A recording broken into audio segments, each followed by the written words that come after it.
T'estan demanant a tu, eh? A veure, vull veure què em demanen. Que va, ara ho teniu per A vosaltres. veure si em donen ànims, va, a veure què A passa. les 6 de la tarda té ponència, ell, eh? No, ja, si ja em fas sabotatge... No? No és a les 6? No, A quina hora és? a les 5 i 10. Ah, bueno. No. A sobre, Ah, no ho sé. amb no sé. amics així ja em direu. Molt bé, nois. Bueno, què tens aquí interessant? Explica'm coses, Mira. va.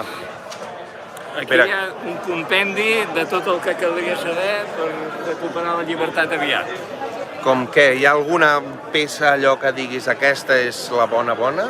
Doncs el personatge clau és, per mi, i parlaré amb Francesc Maspons i Anglesell, un jurista mort el 1962 i que va fer una obra que hauríem de recuperar-la tota i que ja se m'ha acabat el llibre fonament més important que es diu L'esperit del dret públic català i que sí tinc aquest dictamen, que és un dictamen fet al febrer del 32 sobre les relacions entre Generalitat de Catalunya i República Espanyola. I aquí vaig descobrir que era relació d'estat a estat, entre estats independents, fins no sé quan. Però és fals això de que els 3 dies Macià cedeix i canvia República Catalana per Generalitat de Catalunya cedint a Madrid.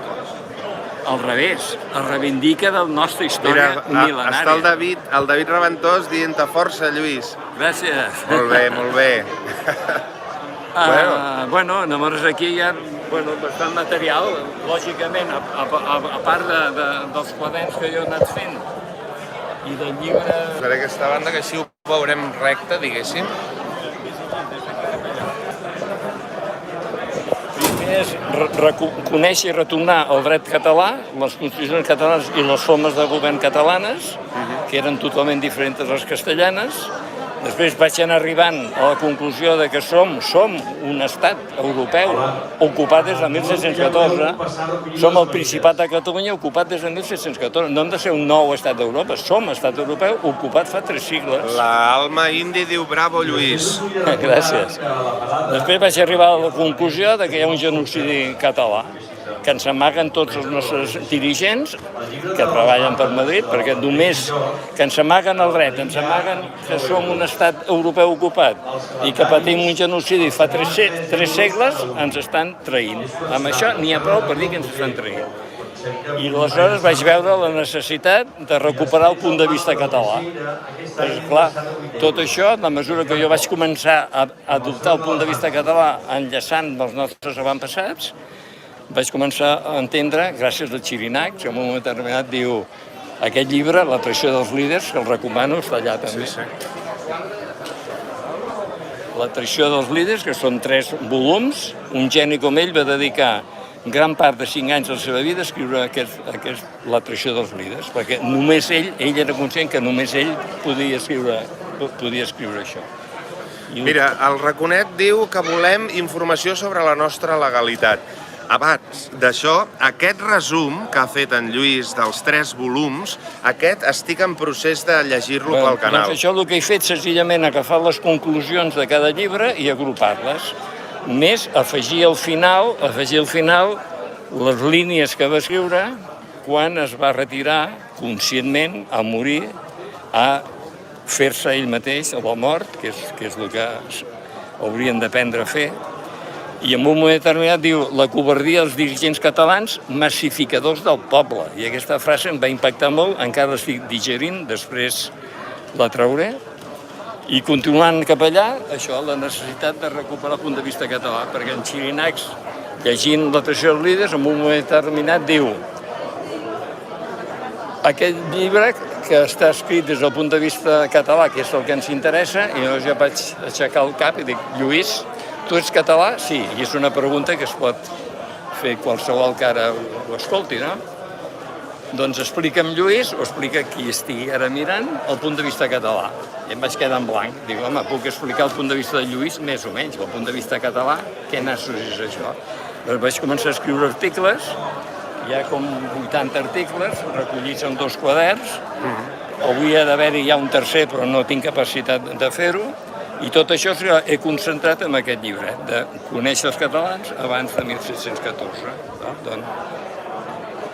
Conèixer els catalans abans de 1714 perquè no tenim ni idea perquè ens ho han esborrat.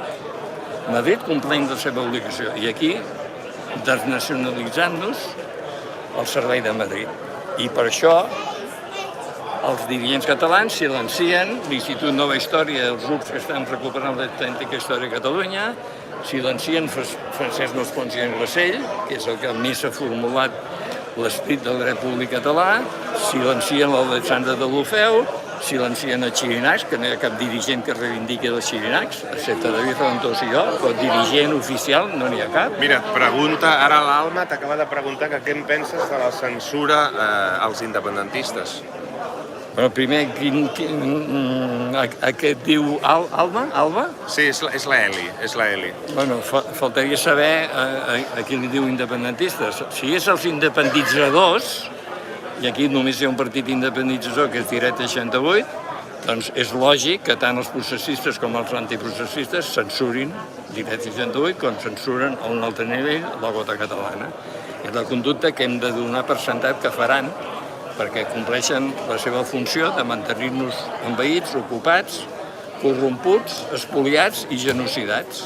Qualsevol dirigent català, sobretot si es diu independentista, que es queixa de Madrid, o és un incompetent, o és un ignorant i voltant al carrer, o és un traïdor i voltant al carrer i a judici català, que serà molt diferent que la pantomima dels judicis a Madrid. Sí.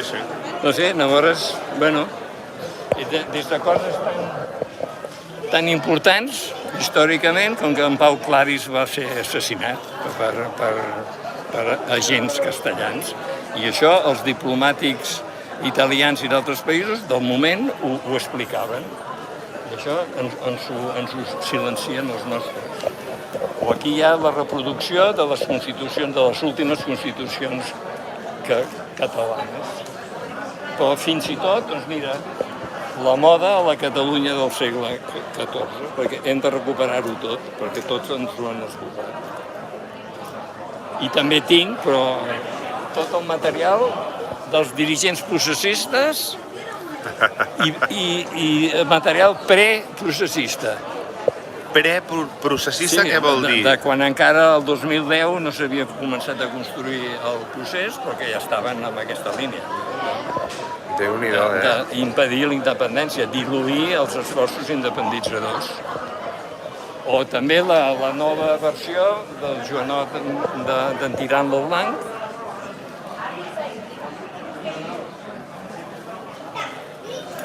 I ara no em ve el nom, qui l'ha fet, amb Màrius Serra. Màrius Serra. Hem de recuperar, aquí hi ha uns clàssics allà, per recuperar els clàssics catalans.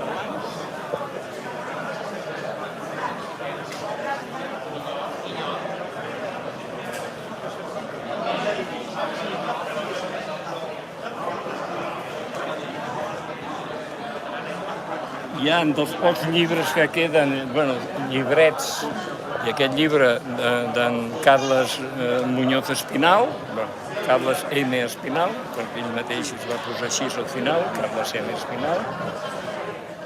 No sé. Déu-n'hi-do. Bueno, dir-vos a tots que a les 5:15 en Lluís farà la seva intervenció. En 5:10, que no s'ho perdin, perquè són 10 minuts, cadascú és 10 minuts i és escopetejat. Tot això sobre la llengua catalana, hi ha obres d'on aquest també és censurat per tots els processistes. Bueno, aquest també ens sona d'alguna cosa, Sí, noi. Me n'estava oblidant, Déu meu senyor. Això és gairebé imperdonable. Lluís, Dui pel 2022, diu l'Alma. Doncs sí, aquesta és la tasca que tenim que assumir. I jo faig un cridament i el faré després als líders naturals del poble. Assumir la responsabilitat. Ens en sortirem, Ens en sortirem, sí. I aviat. Perquè és que està en marxa el genocidi que patim 5 anys, ara acceleradíssim, injectant substàncies esterilitzadores als adolescents i ara, de 12 a 15 anys, ja volen de seguida de 5 a 11, i a partir de gener ja tenen planificat de 2 mesos cap amunt. Ho has vist que ha sortit les rimades dient que, oiga, que hay que confiar porque yo estoy embarazada y me he vacunado, Bueno, doncs, a veure què li diu el seu fill si neix. Si neix. Espero que sí, però, bueno, i en quines condicions? No, és que és terrible, el que està passant és terrible. És molt bèstia, és molt bèstia. No, bèstia no, les bèsties mai han fet això. Ja, una bèstia no té... Això és dels moderns molt avançats. Sí. Molt bé. Escolta, 5 i quart, 5 i 10, val? Sí, jo estaré pendent, O sigui, ho emetrem en directe. No sé si seguiré amb el directe fins aleshores, potser faig un tall i després reemprenc, però ens veurem a les 5 i 10, la conferència de Lluís Botines, que es titula? El dret i la història són la base de la nostra força de la raó. Recuperem-los. Que això és el que preguntaves, Patrícia? Exactament això, el tema de la legalitat i dels costums històrics catalans. Sí, els drets històrics catalans, que els nostres dirigents se'ls passen pel forro, quan ens donarien una força internacional enorme, una força als catalans com a poble, recuperar la continuïtat pels nostres avantpassats i un pes internacional que vam tenir durant segles. Hem de començar a assimilar que nosaltres vam configurar en gran part Europa i el món durant segles. 2, 3, 4 segles, com a mínim. Val? I després, a partir de 1614, marca un abans i un després. I això com es pot fer veure clarament a catalans i a no catalans, que fins 1714 estàvem als mapamundis, a partir de 1714 desapareixem dels mapamundis. Quina seria una forma molt senzilla d'explicar què volem ara? Que ho entendria tothom. Que nosaltres, que vam estar 700, 800 anys als mapamundis, volem tornar a estar als mapamundis, perquè fa 3 segles que estem ocupats, que els ocupants fotin el camp. Sí, m'encanta la idea, sí.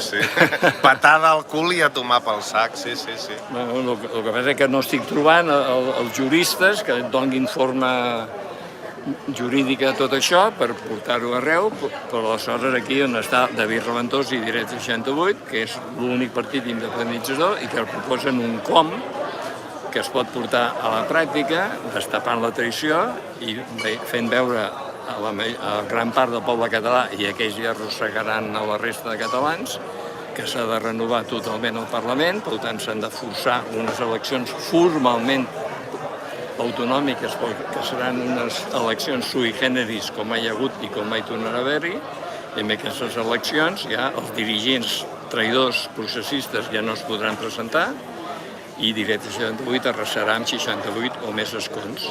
A partir d'aquí es convoca el procés constituent i entre catalans ja lliures, catalans de família, com és el meu cas, o per elecció voluntària, com afortunadament és el cas de molts nouvinguts, perquè el concepte d'immigrant aquí no existia, nouvinguts que han escollit voluntàriament ser catalans.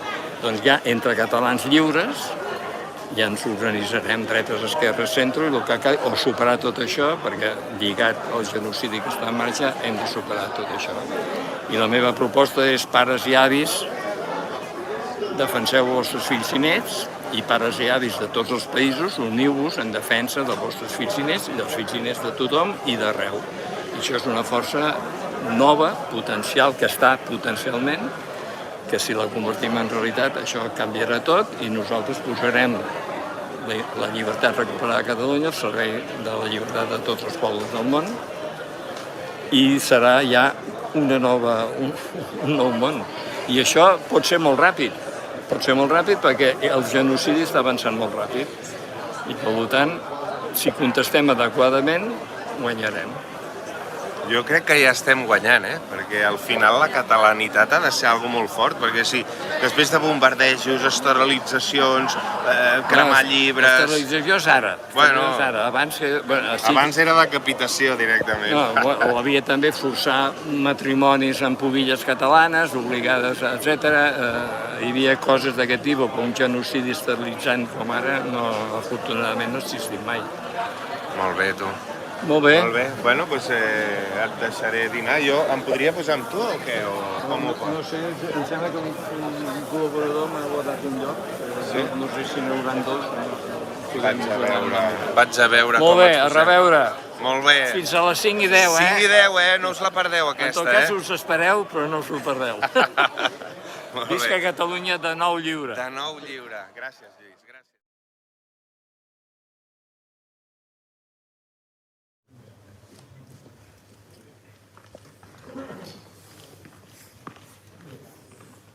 Gràcies a l'Institut de la Història per donar-me aquesta oportunitat de compartir amb vosaltres el que vaig descobrir per sorpresa meva i que puc dir que el que ara compartiré fa 11 anys no tenia ni idea del que m'he anat descobrint. I faig una declaració formal de que a mi el que m'interessa és la veritat, encara que no m'agradi. I això vol dir que si coses que considero correctes després se'm demostra que no, doncs canviaré. I si cal demanar disculpes públiques, doncs també ho faré. I per què m'interessa la veritat? A part de que, per exemple, en Francesc Pujol ens va dir que els catalans seríem coneguts com els compatriotes de la veritat, que és una frase que em sembla superimportant i que lliga amb tota una tradició que persones amb molta més formació cultural, filosòfica, etc. Confio en m'ajudin a recuperar. Doncs perquè la veritat per mi és el que dona la força de la raó. I la força de la raó, quan es fa bé, jo crec que és molt més forta que la raó de la força. I per poder anar elaborant una força de la raó sòlida, convé aprendre a separar el gra de la palla. Perquè estem ofegats a molta palla i costa difícil trobar-la. I per separar el gra de la palla cal tenir uns criteris que permetin fer una separació adequada. I per un català, els criteris per fer una separació adequada és aplicar el punt de vista català. I això m'ho va fer veure en Xirinaix, en la seva obra que recomano a ningú, a cegues, la traïció dels líders, on en un moment determinat diu el que interessa aquest llibre que està escrit des del punt de vista català, no és el xico els ulls i dic, Lluís, tu ets català? Sí. Explica'm el punt de vista català i us convido a que hi penseu, no que contesteu ara perquè hi penseu. I què vaig dir? Puc explicar més o menys el punt de vista de Lluís, però el punt de vista català no en tinc ni idea. I em vaig adonar que ens han anat inculcant el punt de vista castellà. Lògicament, perquè l'obligació dels ocupants és anar imposant el seu punt de vista. És el lògic. I fer això per tots els camins possibles. I el punt de vista català és totalment diferent del punt de vista castellà. I hem de recuperar-lo. I només hi veig una forma de recuperar-lo, que és reprendre la continuïtat dels nostres avantpassats. El que van fer durant segles, durant no sé, 700, 800, no ho sé, anys, recuperar-lo. Perquè això ens donaria una força enorme. I aquí és curiós que per reprendre aquesta continuïtat amb els avantpassats meus i vostres em va ajudar moltíssim un autor, un jurista nascut i mort a Madrid. I que en un moment determinat, en una obra seva, que aquí trobeu una vintena de cites com a mínim i hi ha llibres sencers, diu: las libertades eran tan catalanas, tan entrañadas en el alma colectiva, tan peculiares, que solo las gentes de Cataluña podían entenderlas y guardarlas. Francisco Elías de Tejada. Gràcies a Francisco Elías de Tejada vaig descobrir que nosaltres érem, durant segles, el poble més lliure d'Europa, com a mínim d'Europa. També vaig descobrir que el dret català no té res a veure amb el dret castellà. El dret català era, i vull que torni a ser, de baix cap a dalt. El dret castellà, de dalt cap a baix. Que és el rei, que és la llei el que manda el rei. Ara, tant a Madrid com aquí, diuen les lleis són per obeir-les. Amb el poc que he anat aprenent de dret català, ara diria, perdoni, en dret castellà sí, en dret català no. En dret català les lleis eren, i vull que tornin a ser, per ajudar a fer justícia, no per complir-les. I les constitucions catalanes recullen que els catalans poden desobeir, rebutjar la llei. I això és un paradigma totalment diferent. I això reflexa, perquè el dret català reflexa l'esperit d'un poble. De Francisco Díaz de Tejada, a través de Ferran Soldevila, d'un capítol que es diu Què cal saber del dret català, on vaig descobrir, entre altres coses, que havia igualtat entre home i dona al Principat de Catalunya, vaig arribar a Francesc Masponsi i Massell, que hauria de ser conegut massivament i que està silenciat totalment. I en particular un llibre seu que es diu L'esperit del dret català, l'esperit del dret públic català. I és que l'esperit és la força d'un poble i l'esperit del dret públic aplica tota la concepció d'aquest poble, com la seva llengua, és una concreció també de la seva llengua.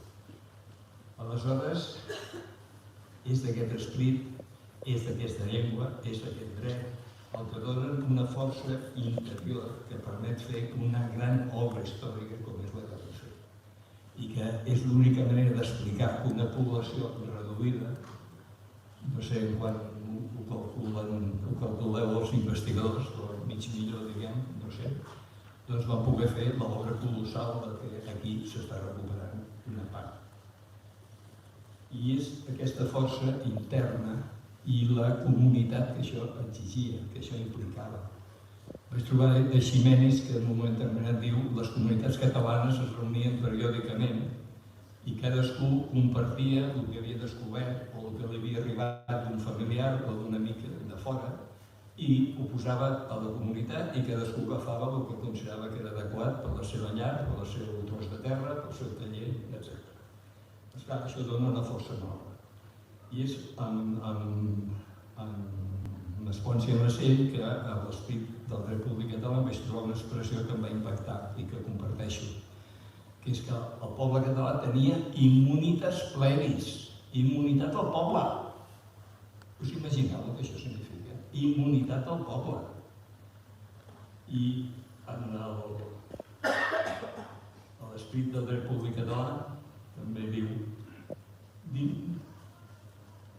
dins el nostre règim, el poder moderador no és un home que encarna l'autoritat suprema, ni tan sols una assemblea o conjunt d'homes, sinó uns principis superiors, als quals les corts i el rei estan subjectes a l'obra. El nostre règim no es pot equiparar als règims doctrinàriament constitucionals del segle XIX, puix que els supera en allò que constitueix precisament la seva essència, perquè aquells es limitaren a canviar l'absolutisme del subjecte, el negaren al rei, però el traspassaren als organismes del poder legislatiu i, en definitiva, el mantingueren. I el català, de bon antuvi, va negar-lo alhora a tots els poders de l'Estat, als quals sotmet, sense exceptuar-ne cap, afirmacions superiors a llurs facultats respectives. Recuperar tot això implica moltes coses i hi ha grups que ho estan fent i vosaltres aquí en sou un, però hi ha un altre grup que està recuperant el diccionari lexicològic i un altre que està recuperant la mitologia catalana. Llavors, nosaltres, a partir de 1614, marca un abans i un després, que hauríem de tenir clar, i sí és cert que el poble català té el dret d'exercir el dret d'autodeterminació, però això que en la segona meitat dels anys 40 i començaments dels 50 era una eina per la independència de pobles, després es converteix en un element del protocol de l'ordre mundial per impedir l'independència. Nosaltres el que hem de fer és justament aplicar la força de la raó.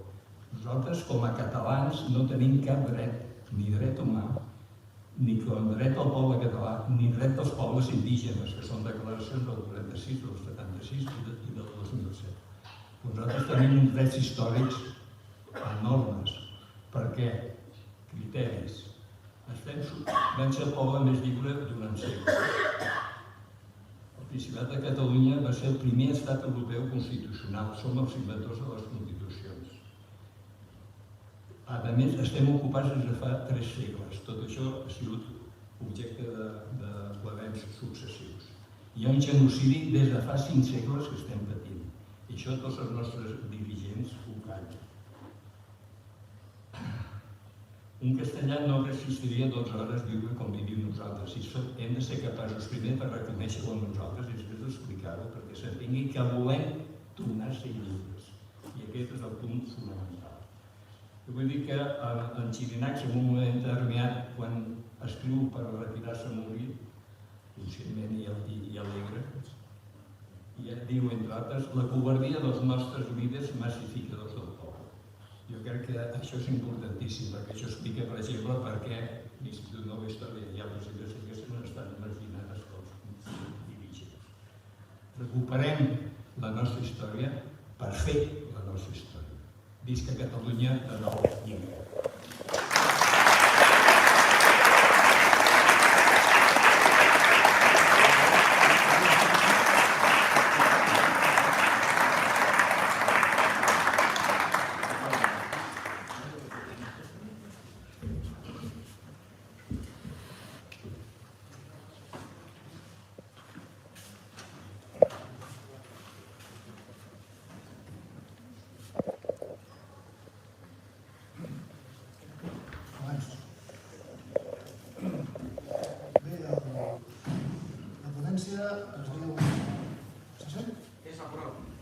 La ponència porta per nom un Ramon de Cardona viatjant a la Terra quan Felip II mullarà Maria Tudor.